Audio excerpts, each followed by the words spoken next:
रोजच्या जेवणातली चव वाढवणाऱ्या आणि अगदी 1 ते 2 महिने हमखास टिकणाऱ्या 3 प्रकारच्या चटण्या मी लसूण वापरून केलेला आहे.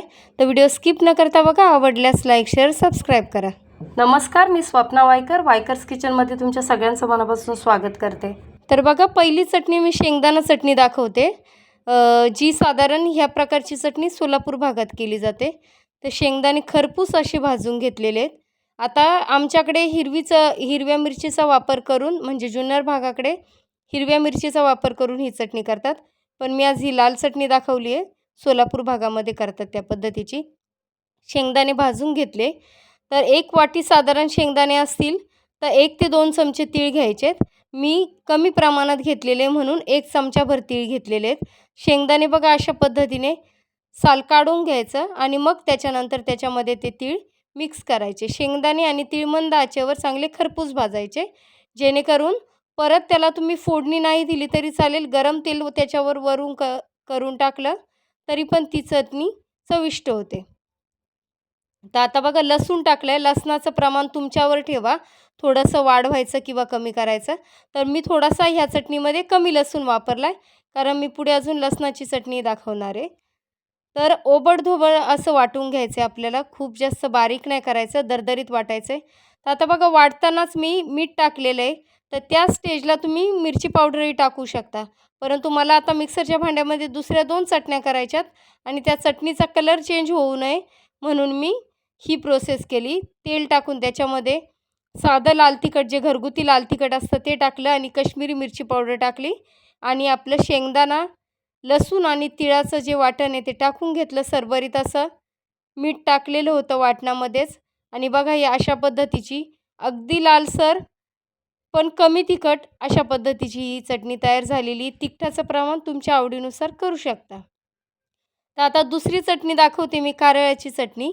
याला खुरसण्याची चटणी असं बोलतात. तर ही चटणी ना, लहान असताना आम्ही आजोळी जायचो आजीकडे, आमच्या मामाच्या गावाला. त्यावेळेस आम्हाला आजीकडे ही हमखास चटणी असायची.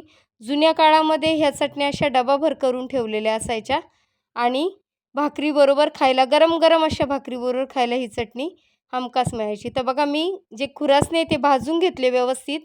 लसूण टाकला 7-8 पाकळ्या जवळजवळ आणि मिरची जी वापरली आहे त्या सुक्या लाल मिरच्या, आपल्या लवंगी मिरच्या ज्या सुकून होतात त्या मिरच्या वापरलेल्या आहेत.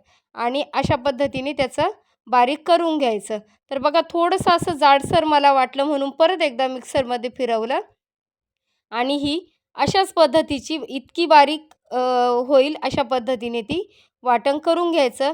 जेव्हा खायची त्यावेळेस आपण कच्चं तेल वरून घ्यायचं आणि भाकरीसोबत ही चटणी सर्व करायची. तर आता तिसरा चटणीचा प्रकार, लसणाची चटणी, जी बाजरीच्या भाकरीबरोबर खायला खूप छान लागते. अगदी कुणाच्याही तोंडाला बघून पाणी सुटेल अशी चटणी बनवते. तर बघा, लसूण साधारण 1 ते 2 कांड्या घेतलेल्या आहेत मी, पण आपल्याला गरजेचा लागेल तेवढा वापरायचा. साधारण 20-1 पाकळ्या लसूण वापरायचा आहे. खोबरं घेतलेलं आहे अगदी थोडंसं, 1.5 इंच साधारण खोबरं घेतलं आहे. 20-25 पाकळ्या लसूण म्हणजे 1 कांडीला वर लसूण घेतला आहे आणि अगदी अर्धा कांदा घेतला आहे बघा.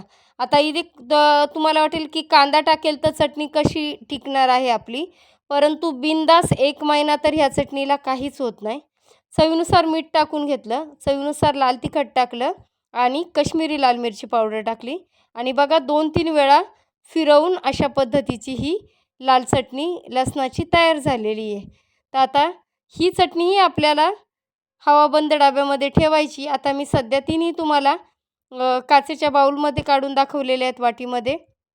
परंतु व्यवस्थित अशी चटणी तयार झाल्यानंतर हवाबंद डब्यात ठेवू शकता. आता हिच्यामध्ये आपल्याला कच्चं तेल टाकायचं आहे. तेल इतक्या प्रमाणात टाकायचं की व्यवस्थित सगळ्या चटणीला तेल लागलं गेलं पाहिजे. अशा पद्धतीने चटणी तुम्ही स्टोअर करून ठेवली तर अजिबात 1 महिना काय 2 महिनाही ही चटणी खराब होणार नाही, याची मी तुम्हाला गॅरंटी देते. आणि ह्या चटण्या पाहिल्यावर नक्कीच तुम्हाला जुने दिवस आठवतील, याचीही तुम्हाला गॅरंटी देते. तर माझी चटणीची रेसिपी कशी वाटली कमेंट्स करून अवश्य सांगा आणि व्हिडिओ आवडल्यास लाईक, शेअर, सबस्क्राईब करायला विसरू नका. तर तुम्हालाही हे चटणी पाहून गावाकडची आठवण आली आहे का? कारण मला ही चटणी खूप आवडायची, म्हणून माझ्या आजी सासूबाई होत्या तेव्हा गावी गेले की मला हमखास एक डबा भरून वाटून द्यायच्या अगदी पाट्यावर. म्हणून ही चटणी माझी खूप फेवरेट आहे. थँक्यू.